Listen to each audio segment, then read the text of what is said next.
Mengapa jilbab dilarang? Kita usut satu-satu, Pak. Mengapa jilbab dilarang? Pertanyaan besar. Apa keinginannya?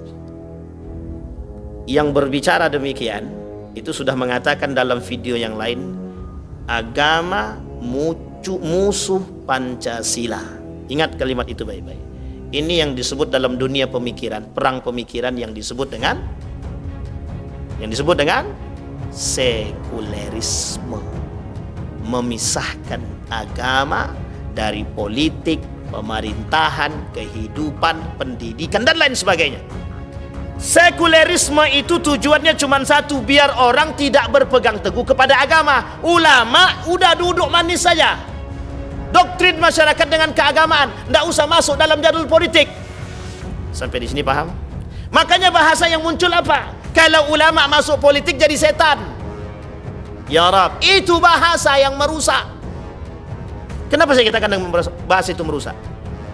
Karena hari ini kita butuh ulama-ulama yang bisa duduk dalam jalur itu. Tapi yang kuat iman. Yang tak kuat iman, antara dua, dia yang ikut kita atau kita yang bablas. Kan cuma itu.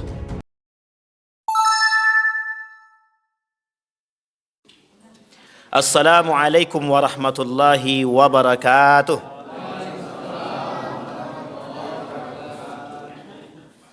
Alhamdulillahi rabbil alamin. Alhamdulillahilladzi arsala rasulahu bil huda wa dinil haq liyudhhirahu 'alad dini kullih wa kafa billahi syahida. Ashhadu an la ilaha illallah wahdahu la syarika lah wa ashhadu anna Muhammadan 'abduhu wa rasuluh la nabiyya ba'd. Allahumma salli wa sallim wa barik ala hadzal nabiyil karim. Allahumma salli ala Muhammad wa ala ali Muhammad fil alamin innaka Hamidum Majid. Ya ayuhan nasu ittaqu rabbakum alladzi khalaqakum min nafsin wahidah wa khalaqa minha zawjaha wa batha minhuma rijalan katsiran wa nisaa'a wattaqullaha alladzi tasaaluna bihi wal arham innallaha kana 'alaikum raqiba.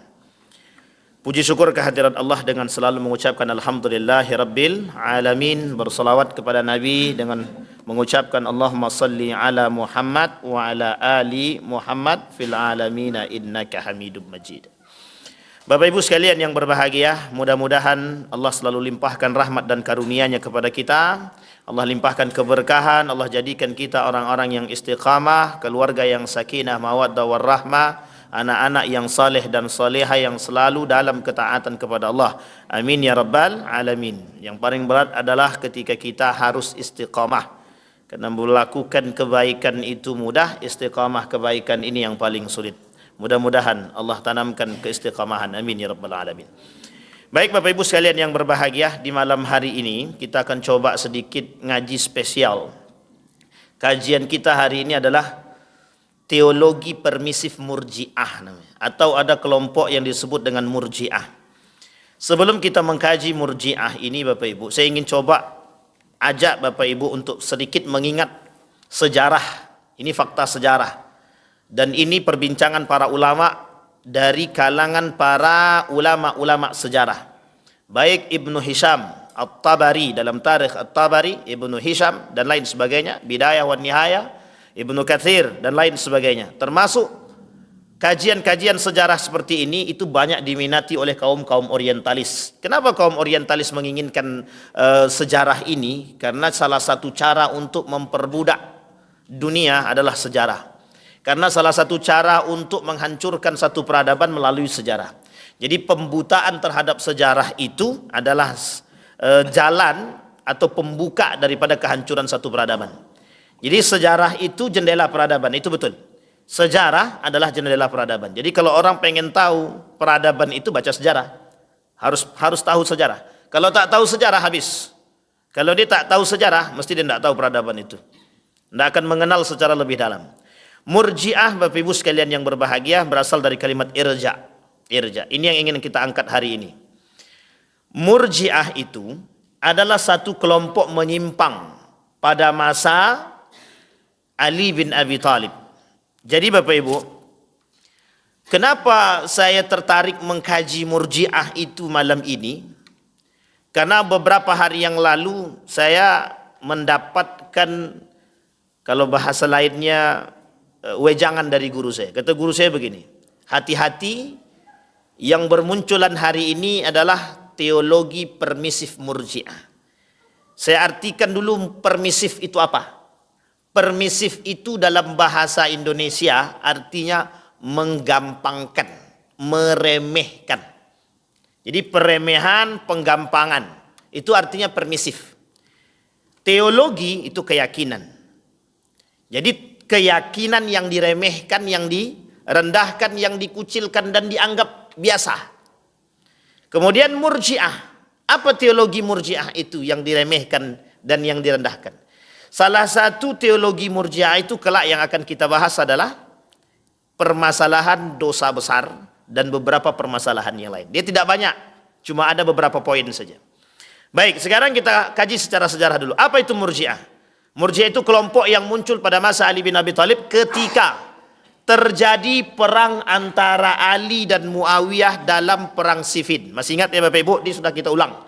Kita mengulang pelajaran kita yang dulu. Sejarah perang Siffin itu antara Ali dan Muawiyah. Muncul dua kelompok sekaligus dan kedua-dua kelompok ini sesat dan menyimpang. Kelompok pertama disebut dengan Khawarij. Kelompok kedua yang cinta muhibbin li Ali bin Abi Thalib disebut dengan Syiah. Sampai di sini sudah paham ya Bapak. Di antara kedua ini, Syiah dengan Khawarij itu berantem. Tidak akur. Tidak akur.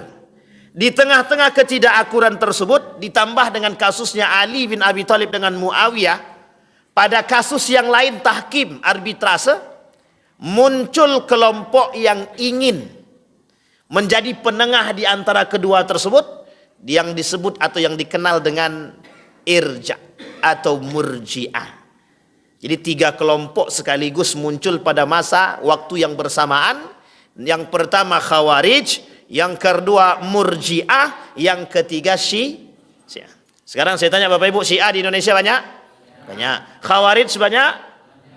Di masjid ini itu kajiannya neo Khawarij sudah, Syiah reinkarnasi atau neo Syiah sudah. Hari ini kita bahas neo Murji'ah. Ketiga-tiganya dalam waktu yang bersamaan. Dan Bapak Ibu sekalian yang berbahagia, ketiga-tiga ini itu punya model terstruktur dan tersistem dan mengakar dari awal sampai saat ini. Mengakar. Ini yang ingin saya coba angkat Bapak Ibu. Kembali kepada masalah Murji'ah tadi. Murji'ah tadi itu kelompok itu yang pengen menengahkan perpecahan antara Khawarij dengan Syiah. Khawarij dia mengaku bahwa apa yang dia aku? Tidak ada hukum selain berhukum kepada Allah. Luar itu tak boleh. Jadi yang berhukum selain daripada Allah salah, kafir. Ali kafir, Muawiyah kafir, Aisyah kafir, sahabat Nabi Zubair ibn Awam kafir, Sa'ad ibn Abi Waqqas kafir. Pokoknya kafir semua bagi dia. Nah, tapi tenang Ibu ya. Ini konsep yang terbangun dari mereka takfiri, mengkafirkan. Syiah lain cerita. Syiah punya satu konsep yang berbahaya, satu metode, satu pemahaman yang sangat berbahaya. Apa itu? Taqiyah. Pemahaman dia terhadap Imam 12, politik dia, pendidikan dia, nikah, mut'ah, fikih dan lain sebagainya, termasuk filsafat dia, itu semuanya bisa dia kemukakan di tengah masyarakat dengan bahasa yang lebih santuy dan lebih halus. Konsep ini disebut dengan taqiyah. Dia salah di belakang, di depan tak akan salah. Artinya apa? Dia banyak pembenaran. Taqiyah namanya. Tapi kalau Murji'ah tidak. Murji'ah itu mencari ketenangan, mencari aman. Apa yang mereka miliki? Yang mereka miliki adalah kembalilah kepada hati. Ingat kalimat ini. Kembalilah kepada hati. Berdosakah dia? Tidak berdosakah dia? Penghakiman itu dikembalikan kepada Allah. Jadi salah satu pemahaman Murji'ah itu adalah mau siapapun berzinah dia, mencuri dia, membunuh dia, melakukan dosa besar apapun itu, mereka tetap mukmin, tidak kafir. Mereka tetap mukmin. Sekalipun mereka mengingkari Al-Qur'an, tetap mereka mukmin. Oh, ini berat ini Bapak Ibu. Pemahaman Murji'ah ini. Ini belum masuk, baru pembukaan. Sampai di sini paham Bapak Ibu ya? Baik. Wa tarjuna minallahi ma la yarjud. Kata dia, mereka yang mereka butuhkan adalah sesuatu pengharapan daripada Allah, tidak ada yang lain. Iman kami, amal ibadah kami kembali kepada hati kami. Orang beriman itu tidak ada kaitannya dengan kemaksiatan. Orang beriman tidak ada kaitan dengan kemaksiatan. Orang beriman juga tidak ada kaitannya dengan kekufuran. Jadi mohon maaf, mau dia sholat kalau dia sholat berarti dia sudah beriman. Bersyahadat saja dia bersyahadat berarti dia sudah beriman. Mau dia nanti berzinah silahkan. Mau dia percaya pada Tuhan yang lain silahkan, tak ada masalah. Mau dia trinitas silahkan. Mau dia sinkritisme silahkan, tak ada masalah. Nah, ini nanti Bapak Ibu ada kaitannya dengan kejadian-kejadian hari ini, fenomena-fenomena hari ini Bapak Ibu. Akan kita coba sampaikan. Dan ini yang menjadi masal hari ini Bapak Ibu. Yang menjadi sesuatu yang sangat banyak kita temukan nanti. Baik, kita masuk Bapak Ibu. Saya minta tadi sama Bang Ilham itu pakai apa namanya itu? Infokus, tapi kabur kata Bang Ilhamnya. Kabur tuh entah kemana-mana. Saya cari pun tak dapat juga. Karena udah berdekatan, lupa saya. Baik, berkaitan politik setelah wafatnya Utsman bin Affan. Kata mereka begini, kata kaum Murji'ah, pembunuh Utsman bin Affan itu tidak kafir dan tidak juga kufur. Pembunuh Utsman bin Affan itu tetap mukmin. Tetap mukmin. Masalah dia benar atau salah itu tak urusan kita. Karena kami sendiri tak tahu yang betul apakah Ali atau Muawiyah, ataukah Ali apakah Aisyah. Tak tahu. Tak tahu siapa yang betul. Artinya kami sekarang berdiam diri, kami tidak pengen muncul menambah keruh suasana. Ingat bahasa ini Bapak Ibu, ini bahasanya Murji'ah. Apa kata mereka? Kami tidak pengen terjadi kekacauan semakin meluas, kami berdiam diri dengan kasus-kasus fitnah terjadi. Kita ambil contoh begini. Ada ulama yang difitnah, ada ulama yang disiksa, ada ulama yang dicaci dan dimaki dan lain sebagainya. Difitnah dengan berbagai macam fitnah. Mau itu dituduh apapun itu. Kemudian ulama yang lain bilang begini, kami berserah diri kepada Allah, kami berlepas dari dua kelompok tersebut. Artinya apa? Dia cari aman saja. Sampai di sini paham Bapak Ibu? Umat muslim hari ini begitu. Umat muslim hari ini begitu. Berlepas diri dari kesalahan orang, berlepas diri dari kebenaran orang. Jadi jangan salah kalau hari ini kita digerogoti sekian banyak musuh, itu biasa. Kenapa kita mohon maaf? Hari ini yang namanya zinah kita biarkan. Kita diam saja. Yang berzinah kan dia, yang penting bukan aku. Orang minum khamar kita biarkan. Terserah. Khamar dosa besar. Riba dosa besar. Tak bayar zakat dosa besar. Membunuh dosa besar. Kita biarkan. Orang tak pakai jilbab dosa besar. Orang menyakiti orang lain, membunuh orang lain sama dosa besar. Sampai di sini paham Bapak Ibu. Tapi kemudian yang muncul apa? Yang muncul apa? Khamar itu resmi Bapak Ibu. Resmi. Apa yang resmi? Surat izin. LGBT dosa besar, tapi mau diperjuangkan untuk dinyatakan, untuk didapatkan legal. Kalau sempat legalitasnya ada, kita mau ngapain? Nggak bangsa ngapa-ngapain. Penyediaan alat kontrasepsi sudah dilegalkan. Bayangkan. Artinya apa? Mau dibuat. Pertanyaannya yang besar adalah, kemana para kaum mukminin, orang-orang beriman? Berdiam diri kah? Atau kita, mohon maaf, membiarkan? Yang memunculkan itu siapa? Mereka tahu, mereka beriman, mereka Islam, mereka mukmin. Pertanyaannya adalah, tidakkah mereka tahu aturan syariat Islam? Tahu. Artinya apa? Mereka hari ini mencoba membiasakan diri dengan perbuatan dosa besar. Artinya apa? Kalau dosa besar ini sudah terbiasa dilakukan, akhirnya apa? Orang-orang sudah akan terbiasa dengan dosa besar tersebut. Yang tadinya besar menurut agama, di mata manusia biasa. Jadi nanti jangan salah. Kalau terjadi perzinahan di mana-mana, minum khamar di mana-mana, orang berbunuhan di mana-mana, itu biasa. Karena sudah memang dibiasakan. Penyediaan alat kontrasepsi sudah biasa. Nanti kalau seks bebasnya kemana-mana, ya sudah, biarkan saja.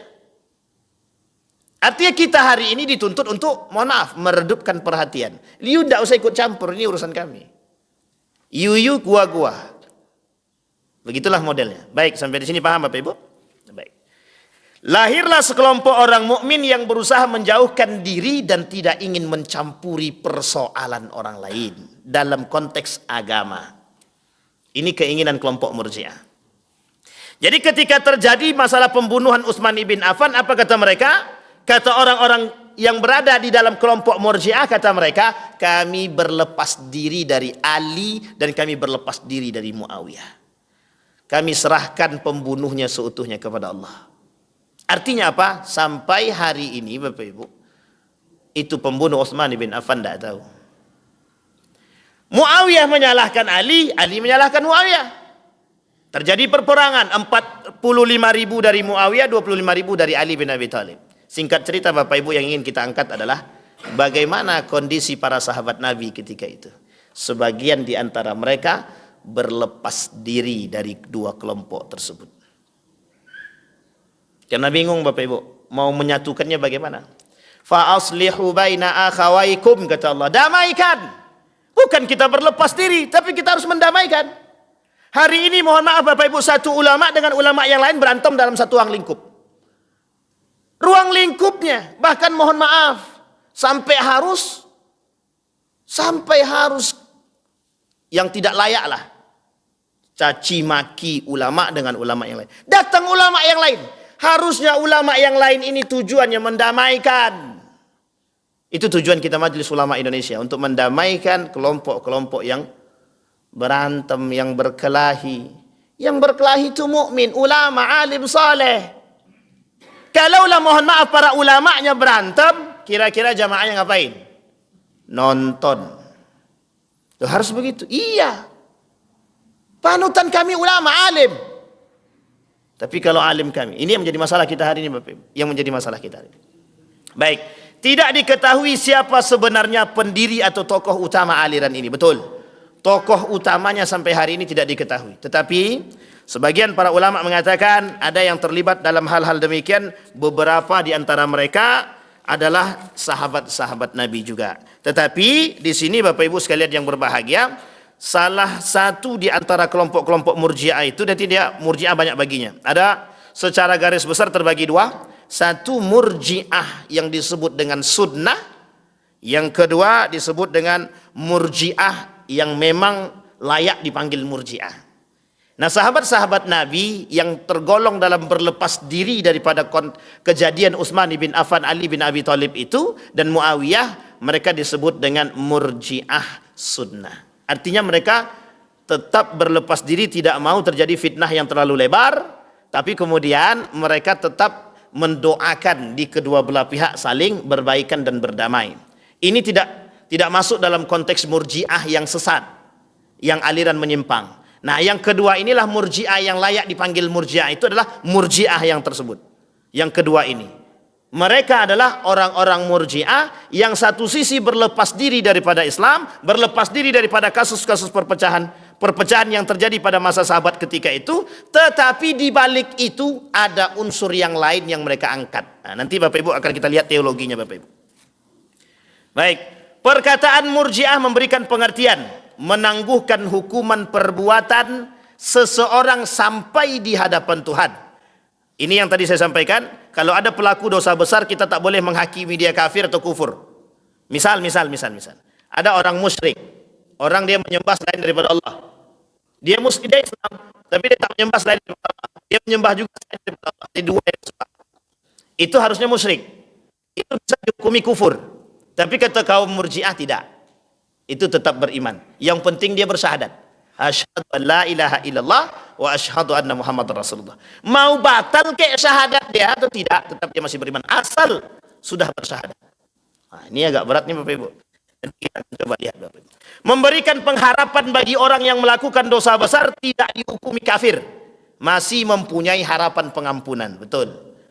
Ini kalau pengharapan pengampunan itu semua Pak. Syiah juga begitu. Asal bertobat saja mereka, kemudian kembali kepada jalan yang lurus, aman, tak ada masalah. Tetapi yang menjadi masalah adalah ketika mereka melakukan dosa besar, dianggap hal yang biasa. Hal-hal yang melatar belakangi kehadiran Murji'ah, pertentangan antara orang-orang Syiah dan Khawarij sudah kita sampaikan. Baik, pokok-pokok ajaran Nah, ini dia Bapak Ibu. Pokok-pokok ajaran aliran Murji'ah. Iman hanya pengakuan dalam hati. Jadi mohon maaf Bapak Ibu, ini kasusnya langsung saya tembak aja. Kalau ada orang mengucapkan selamat Natal, itu tak ada masalah. Kata kaum Murji'ah tak ada masalah. Yang penting hati dia bersyahadat. Ini Bapak Ibu yang melatar belakangi kenapa mereka menolak fatwa Majelis Ulama Indonesia tentang pengharaman itu. Kira-kira Murji'ah baru apa tidak? Tapi bahaya pula nanti dikiranya mengatakan mereka Murji'ah pula. Tapi begitu Bapak Ibu. Alasannya cuma satu, yang penting hati kami. Hati kami tidak beriman kepada mereka. Hati kami beriman kepada Allah. Lisan kami saja. Ini bahaya Pak Ibu. Bahaya, sangat berbahaya. Kemarin kita sudah berbahaya dengan Khawarij. Kita kemudian sudah berbahaya dengan Syiah. Berbahaya dengan kaum munafik. Semua itu munafik juga itu. Tapi sekarang muncul. Namanya Murji'ah. Sama Pak. Sama-sama berbahayanya. Ketiga kelompok ini itu mengakar. Pola pikir mereka mengakar. Gaya berpikir mereka mengakar. Dan merusak. Sangat merusak. Kata guru saya pertanyaannya begini. Kemana mereka? Akal mereka, iman mereka yang berani mengatakan bahwa pelarangan jilbab bagi orang-orang, kata dia. Mereka sudah menjadikan orang-orang dengan bahasa mereka itu meminta orang-orang mengamini apa yang mereka buat. Ingin apa? Ingin tampak bagus, ingin tampak benar, ingin tampak menjadi seorang pahlawan, nasionalis, tapi ternyata menghancurkan nilai-nilai agama. Oh sudah minta maaf betul, tak ada masalah. Permaafannya diterima. Masalahnya adalah setelah itu Bapak Ibu. Pola pikir masyarakat sudah dirusak dengan gaya berpikir mereka. Ketika orang menganggap jilbab hal biasa, mohon maaf Bapak Ibu, orang nanti sudah akan mulai terbiasa tidak berjilbab kembali. Hari ini orang sudah berjilbab mulai. Malu orang keluar rumah tanpa jilbab hari ini. Tapi ketika muncul hal demikian, apa yang terjadi? Kenapa mereka melarang jilbab? Apa masalahnya? Tidakkah ada orang-orang di situ yang mengerti tentang agama? Mereka semua mengerti agama, Bapak Ibu. Baik, Bapak Ibu. Hukum segala perbuatan manusia ditangguhkan sampai hari akhir kelak. Orang-orang yang berbuat dosa besar tidak dihukumi kafir tapi masih mukmin selama ia mengakui dua kalimat syahadat. Baik, konsekuensi ajaran tersebut melahirkan pendapat-pendapat. Satu, keimanan merupakan pokok ajaran, sedangkan amal suatu hal yang nomor dua. Jadi amal ibadah itu nomor dua. Yang penting dulu apa? Iman. Jadi setelah itu terserah. Yang penting iman dalam hati. Setelah itu Bapak Ibu mohon maaf, mereka mengatakan nak buat maksiat buatlah, nak berzina berzinalah, pokoknya tak ada masalah. Bagi mereka tidak ada masalah. Pokoknya nanti hukumnya ditangguhkan di hari kiamat. Biarlah Allah yang menghakimi. Sama Pak. Nanti kalau ada pencuri di rumah kita, biarkan sajalah Allah yang menghakimi dia. Sampai di sini paham ya Bapak Ibu? Ini berat ini Bapak Ibu. Ini kaitannya, mohon maaf, ini kaitannya dengan cuci otak nih Bapak Ibu. Ini kaitannya dengan cuci otak. Nanti kita sampaikan. Memberi ruang lingkup yang lebih luas pada umat Islam, ajaran ini mengaburkan identitas keimanan seseorang. Padahal agama merupakan misi untuk membina kepribadian seseorang. Jelas Bapak Ibu? Jelas. Orang yang berbuat dosa besar masih tetap mempunyai harapan memperoleh rahmat. Ia masih mukmin dan tidak kafir. Dia masih mukmin dan tidak kafir. Hal ini berarti suatu sikap yang lunak terhadap para maksiat dan akan berakibat berkembangnya masyarakat serba bebas dari ikatan nilai dan norma. Artinya hari ini Bapak Ibu, yang mengikat itu bukan nilai agama, tapi yang mengikat itu undang-undang. Sampai sini paham Bapak Ibu? Menurut Harut Nasution, menunda hukuman atas Ali, Muawiyah, Amr bin As dan Abu Musa al-Ash'ari yang terlibat dalam tahkim dan menyerahkan kepada Allah di hari kiamat, kelompok Murji'ah. Menyerahkan keputusan kepada Allah atas orang muslim yang berdosa besar, meletakkan pentingnya iman daripada amal. Jadi amal soleh itu tak baik, penting iman saja, pasti masuk surga kata dia. Orang yang mati tanpa beramal soleh tetap masuk surga bagi orang yang bagi Murji'ah. Memberikan pengharapan kepada muslim yang berdosa besar untuk memperoleh ampunan Allah. Metode berfikir dalam aliran Murji'ah, sikap netral, paham netral, yakni memilih bersikap diam dan menahan diri agar tidak mencampuri fitnah yang menimbulkan kehancuran umat Islam. Mereka menyerahkan persoalan itu seutuhnya kepada Allah. Menunda masalah siksaan seseorang di tangan Tuhan. Yakni jika Tuhan mau memaafkan, alhamdulillah. Kalau Tuhan tidak memaafkan, ya sudah. Sampai di sini paham ya? Dia akan langsung masuk surga. Jika sebaliknya, maka akan disiksa sesuai dengan dosanya. Nah, ini Bapak Ibu. Tokoh-tokoh aliran dalam Murji'ah. Pemimpin utama mazhab Murji'ah ialah Hasan bin Bilal Al-Muzni. Meskipun masih dalam perdebatan para ulama. Abu Salat As-Samman dan Dirar ibn Umar. Pada masa Bani Umayyah telah muncul sebuah syair yang terkenal tentang i'tikad dan keyakinan Murji'ah yang diubah oleh Tsabitil Qatnah. Dari segi politik, Murji'ah sangat menguntungkan pada masa kekhalifahan Bani Umayyah. Dogma mereka dapat mencegah pemberontakan terhadap pemerintah. Saya ulangi Bapak Ibu, ini penting. Murji'ah sangat menguntungkan pada khalifah semasa Bani Umayyah. Karena masa Bani Umayyah itu mulai bermunculan Bapak Ibu, orang-orang yang cinta kekuasaan, cinta jabatan, nepotisme baru muncul. Kita urai. Saya tak katakan itu peletakan batu pertama ya Bapak Ibu ya, tapi kita urai. Di mana letaknya nepotisme itu? Ketika sistem yang tadinya, mohon maaf, Nabi, kemudian Khulafaur Rasyidin masih ada musyawarah. Masa Muawiyah hilang musyawarah. Musyawarah itu lenyap, sistem khilafah lenyap, muncul sistem apa? Dinasti kekerajaan. Kira-kira kalau sistemnya dinasti itu kira-kira turun-temurun atau ganti? Turun-temurun. Akhirnya siapa yang melakukan demikian? Muawiyah. Yang kemudian mohon maaf, mereka mengingkari janji yang harusnya ketika Hasan meninggal, kemudian masa jabatan Muawiyah selesai, harus dikembalikan kepada Dewan Syura atau dalam konteks musyawarah. Tapi kemudian apa yang dilakukan oleh Muawiyah bin Abi Sufyan? Dia angkat anaknya Yazid bin Muawiyah untuk jadi pemimpin.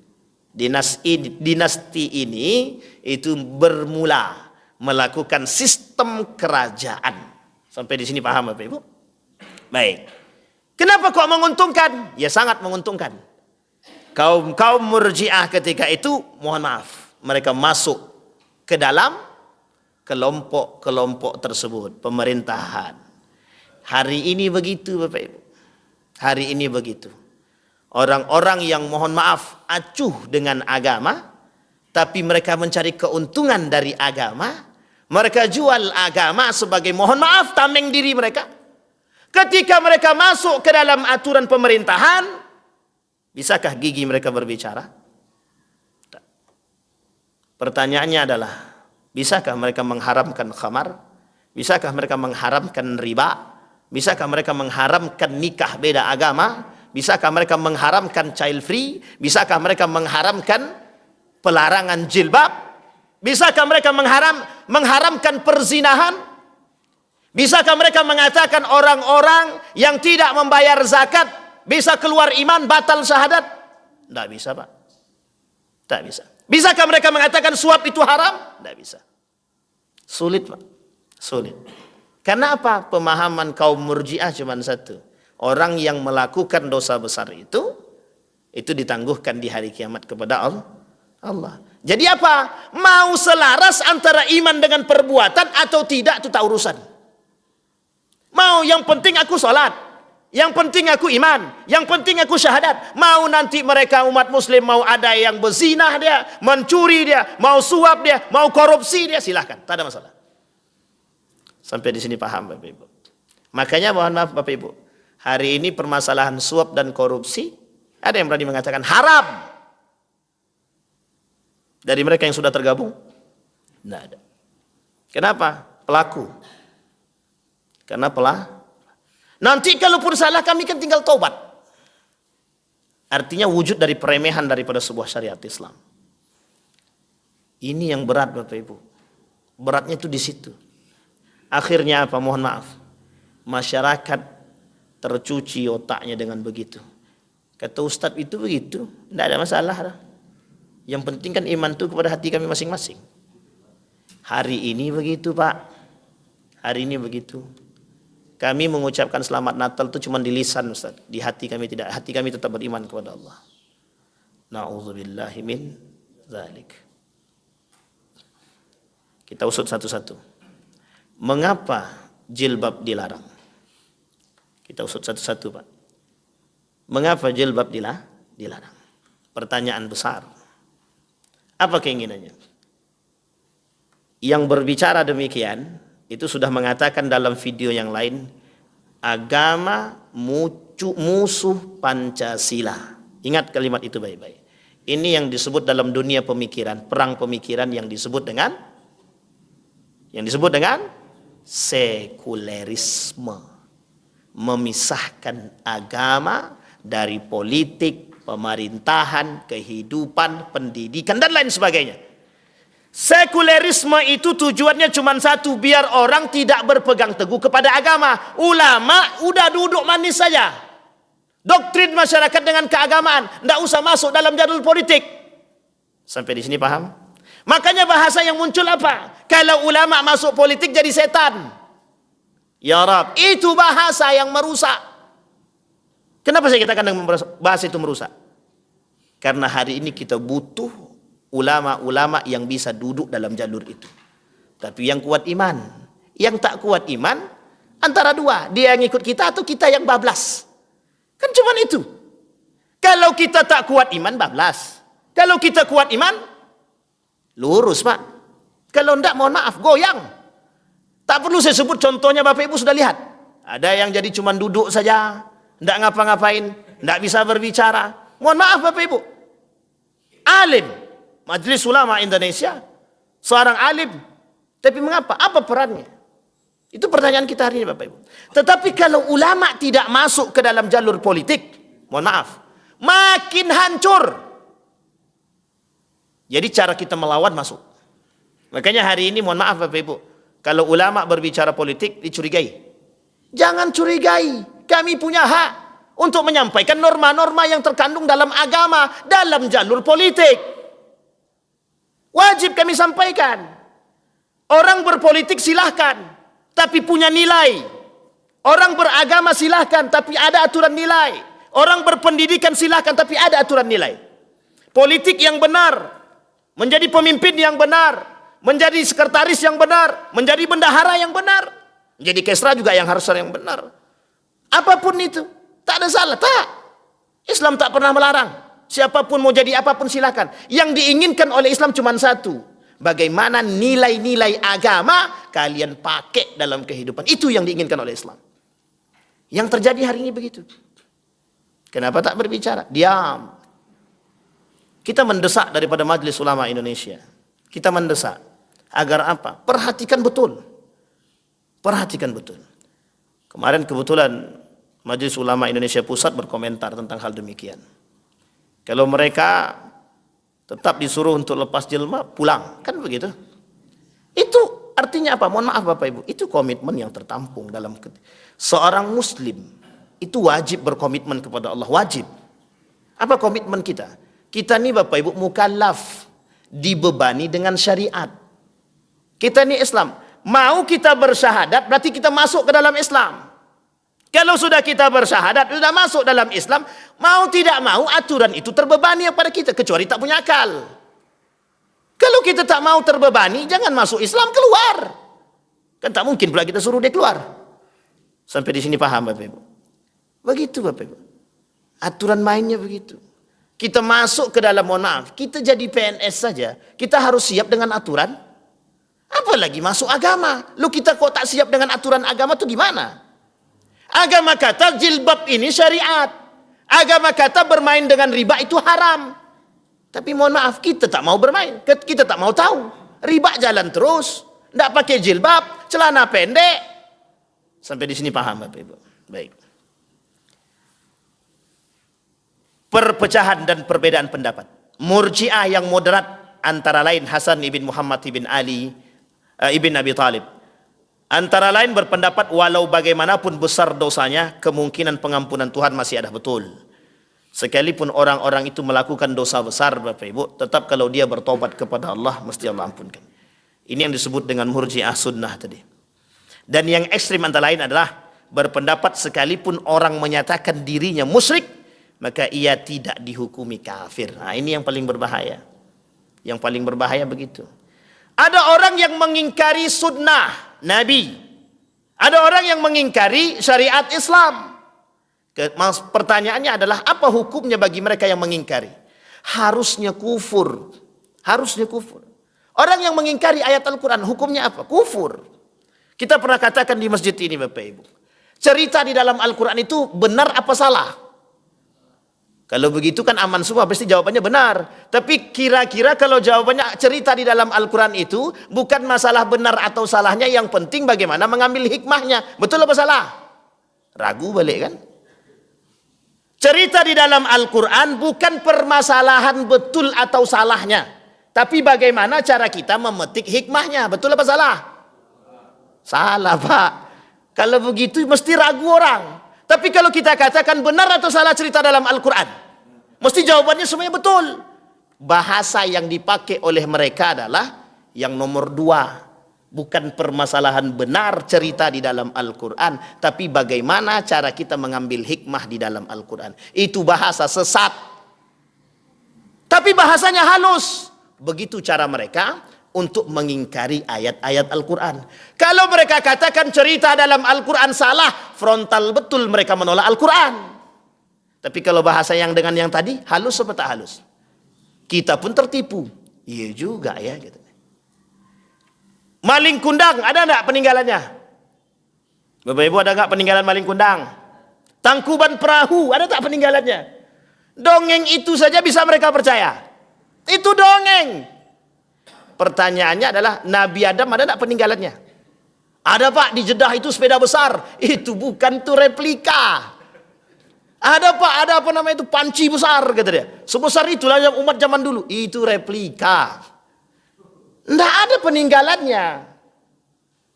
Tapi bagaimana? Berarti kita kan tidak bisa percaya dong dengan cerita mereka. Ya Rab, rusak kita Pak. Cerita di dalam Al-Quran tentang para anbiya itu tidak bisa kita cari dengan akal Pak. Tidak semuanya bisa kita terima dengan akal. Karena kita tak sampai menempuh pada masa Adam, pada masa Ibrahim dan lain sebagainya ke atas itu.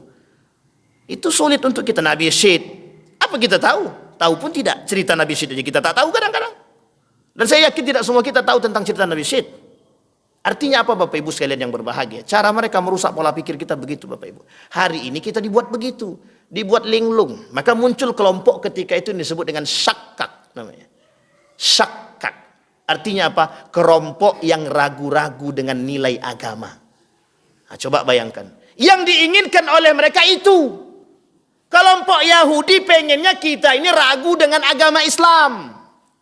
Kelompok Nasrani, mohon maaf yang misionaris, pengennya kita itu ragu dengan agama Islam. Balik ke agama dia. Kurang juga Pak. Tapi pertanyaannya adalah, masih juga kita berantem juga lagi. Ulamanya berantem, sudah masyarakatnya dalam keadaan genting. Ulamanya masih bisa berantem dia sama dia. Na'udzubillahi min dzalik ya Rab. Terakhir Bapak Ibu. Terakhir poin, PowerPoint-nya maksud saya. Yang lainnya belum selesai, ini baru PowerPoint-nya. Maka Bapak Ibu kata Syarastani membagi kelompok Murji'ah itu kepada 4. Yang pertama ada yang disebut dengan Murji'ah Khawarij. Yang kedua Murji'ah Qadariyah. Yang ketiga Murji'ah Jabariyah. Yang kemudian yang keempat Murji'ah Sunni gitu. Artinya yang sunnah tadi. 3 di atasnya Bapak Ibu dianggap sesat oleh para ulama, dianggap menyimpang. Yang terakhir yang sunni itu tidak dianggap menyimpang. Khawarij kita tahu Bapak Ibu bagaimana yang diambil dari Khawarij itu bukan apanya, bukan cara ibadahnya, tapi yang diambil dari Khawarij gaya berfikirnya. Artinya apa? Kafir. Saking ekstrimnya begitu. Saking ekstrimnya begitu. Khawarij itu ada satu kelompok lagi selain daripada 3 yang Murji'ah, kemudian Khawarij dan Syiah, satu kelompok lagi namanya Mu'tazilah. Kalau ada waktu lain waktu kita coba kaji juga. Karena Mu'tazilah itu juga lebih tidak juga sama-sama berbahaya juga daripada Murji'ah. Jadi 4 golongan itu Bapak Ibu, 4 kelompok tersebut memang harus kita wanti-wanti. Yang hari ini nampak cuman Syiah dan Khawarij, atau bahasa lainnya Neo Khawarij. Neo Khawarij itu orang-orang yang suka mentakfirkan orang lain.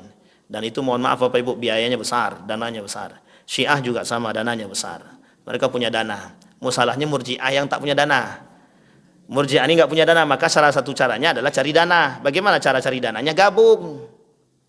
Kaburkan agama, kaburkan nilai-nilai agama. Dari situ baru dapat duit. Sampai di sini paham Bapak Ibu? Baik. Dipilihlah ketika kampanye, cari ustadz. Mana ustadznya? Nah, nanti pas ditanya masalah suap halal apa haram, jawabannya langsung diplomasi. Nah, itu namanya sama Pak, mohon maaf sama. Kalau ada ustadz yang begitu, nah, itu perlu diwanti-wanti itu. Tolong disampaikan sama beliau, nasihati. Artinya iya Bapak Ibu. Artinya apa yang mereka perjualbelikan apa? Agama. Mereka bersembunyi di balik tameng agama. Sampai di sini paham Bapak Ibu?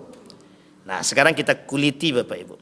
Yang pertama Bapak Ibu, permasalahan jilbab yang lagi hangat.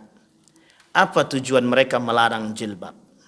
Tujuannya satu Bapak Ibu, ingin melihat bagaimana respon orang-orang yang muslim. Itu yang pertama.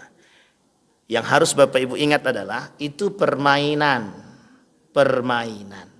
Untuk apa? Untuk melihat respon. Kalau banyak responnya berarti masih dianggap perlu perjuangan. Kalau tak banyak responnya berarti jalannya agak mulus sedikit. Sampai di sini paham Bapak Ibu? Yang kedua tujuannya adalah membuat orang-orang beriman ragu dengan keislaman. Sekarang Bapak Ibu saya tanya, lebih pilih undang-undang atau pilih agama? Kalau pertanyaannya seperti ini Bapak Ibu, itu dituduh membenturkan antara agama dengan undang-undang. Betul apa salah? Sekarang begini Bapak Ibu, yang harus kita tinggikan itu, mohon maaf, ketika undang-undang bertentangan dengan nilai agama, kita ikut yang mana?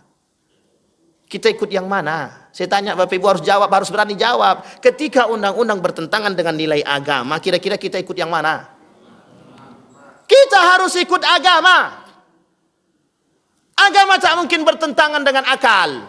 Agama itu pengennya ke perdamaian, kesejahteraan. Itu agama, tidak mungkin meleset Tuhan itu. Yang meleset itu akal manusia. Kalau bertentangan hukum adat dengan agama, yang diambil hukum agama. Kalau hukum adat yang kita ambil, kita sedang meremehkan agama.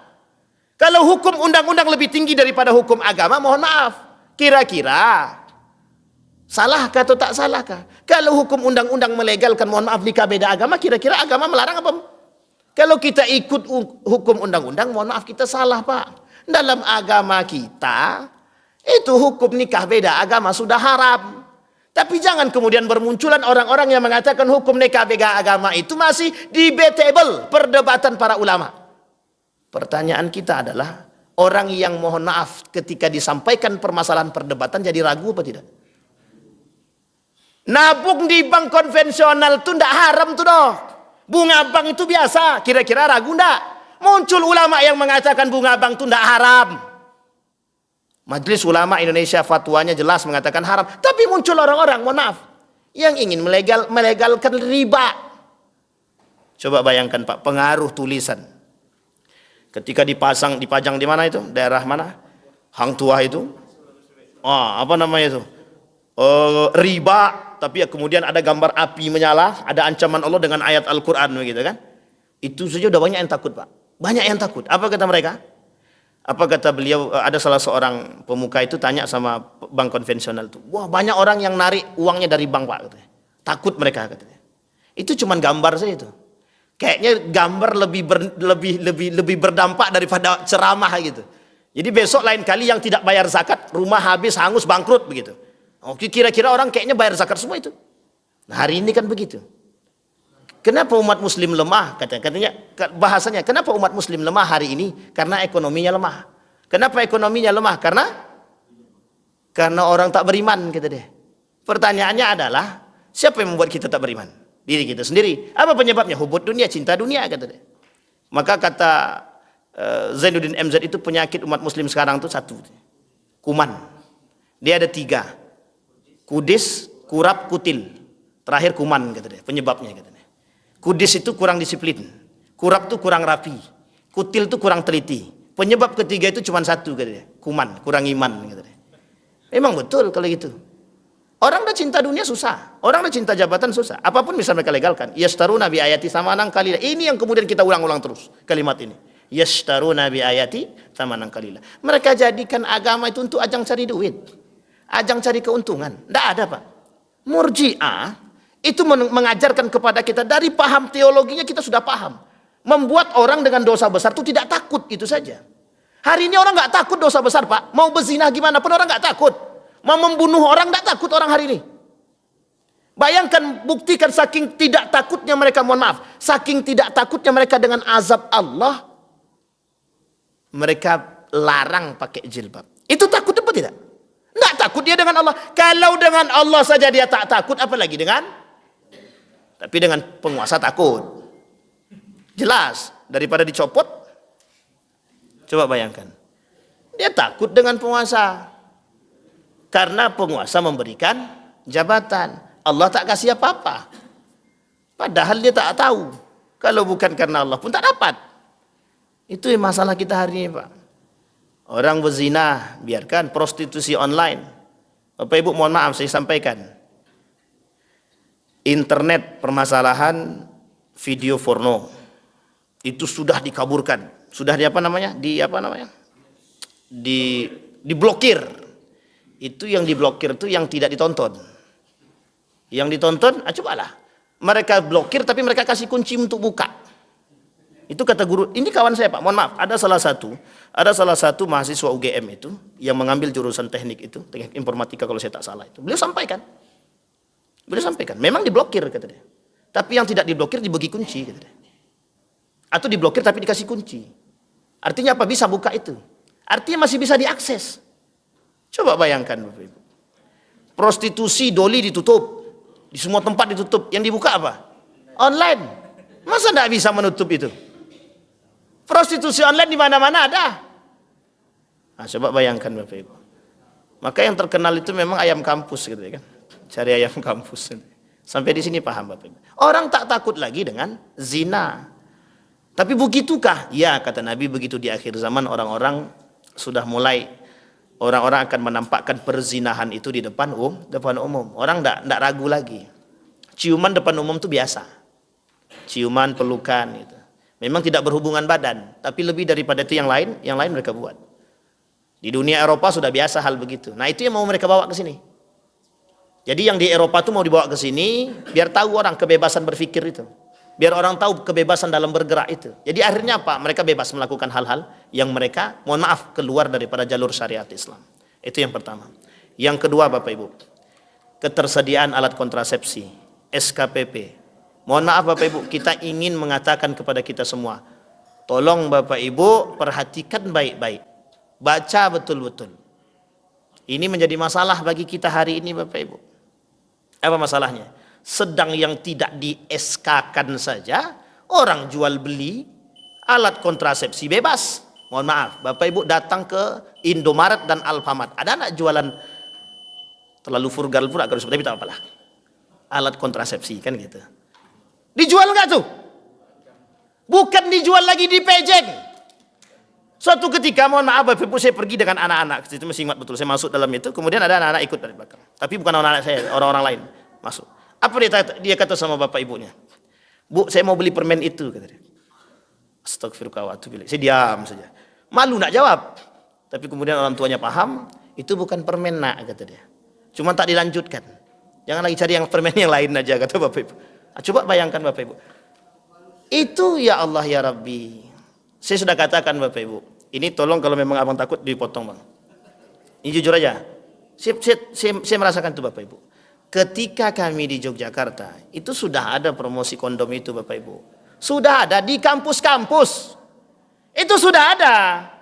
Mereka sudah ada itu, sudah lakukan itu. Apa bahasanya kalau turun ke kampus-kampus itu apa namanya? Sosialisasi. Sudah mereka lakukan sosialisasi. Sex education itu, edukasi pendidikan seks itu mau mereka buat itu sudah lama. Baru sekarang saja bermunculan. Itu sudah dari tahun 2015, 16, 17. Banyak yang protes. Dan pendidikan seks itu mau mereka buat di kelas berapa? SMP, SMA. Bapak Ibu boleh cek anak-anak kedokteran. Coba tanya baik-baik.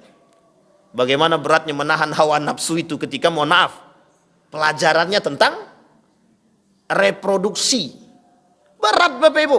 Kalau tak kuat iman goyang. Pulang dari situ dicarinya. Dibuatnya Bapak Ibu. Na'udzubillahi min dzalik. Hati-hati Bapak Ibu. Sekarang tambah mohon maaf, diberikan kebebasan melalui jalur itu. Artinya apa? Dulu gagal. Dulu mau dibuat satu aturan, dalam, kalau saya tak salah, dalam peraturan pendidikan itu, yang disebut dengan zina itu, kalau mereka berhubungan badan tidak suka sama suka. Kalau suka sama suka itu tak zina, kata dia. Mak, saya bilang ini, ya Rab, itu nyata Pak, itu keluar di berita. Mohon maaf kalau saya tak salah masih pada masa Menteri Pendidikan itu. Kalau saya tak salah itu. Dan itu Bapak Ibu merusak kita. Coba bayangkan yang dirusak. Memang mereka tidak memerangi kita pakai senjata, tidak. Tapi yang mereka perang apa? Pola pikir kita Pak. Bapak-bapak yang tua-tua ini selamat Pak insya Allah. Kecuali yang mohon maaf, yang pubernya ketiga. Agak sulit sedikit. Tapi kalau anak-anak sekarang Bapak Ibu, generasi-generasi yang sekarang, bayangkan beratnya yang harus mereka hadapi dengan kondisi sekarang ini. Mereka mempertaruhkan akidah dan keimanan mereka hanya karena mohon maaf kejadian fenomena-fenomena yang keluar daripada syariat Islam. Mereka harus mengokohkan akidah, mereka harus mengokohkan iman. Caranya bagaimana? Ajak terus Pak anak-anak itu ke masjid. Kalau tidak kita kecolongan. Ajak terus, ajarkan terus mereka agama. Kasih mereka aturan yang bisa mohon maaf mengikat. Agar apa? Agar mereka tak terjerumus Pak dalam pergaulan yang salah. Kata guru saya, dengan bermunculannya hal demikian, kata dia, artinya itu merusak moral dan membebaskan seks. Dalam bahasa lain akan bermunculan seks bebas. Yang sekarang saja tidak bebas, kita sulit memantau Pak. Saya pernah keluar subuh di bulan Ramadan tuh Pak, mau kajian kalau saya tak salah di Masjid Nurul Yakin itu. Keluar dari rumah habis makan sahur kan mau ke masjid tuh. Itu laki-laki perempuan boncengan, saya yakin belum nikah itu. Itu boncengan mohon maaf, itu seperti apa itu? Seperti yang sudah menikah. Ya Allah ya Rabbi, nak ditegur takut, tak ditegur takut juga.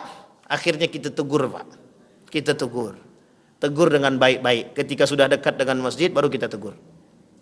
Saya bilang tak selayaknya kalian begitu. Baik-baik sajalah. Jawabannya awalnya mengeras. Apa kata dia? Ini kan urusan kami Pak, kata dia.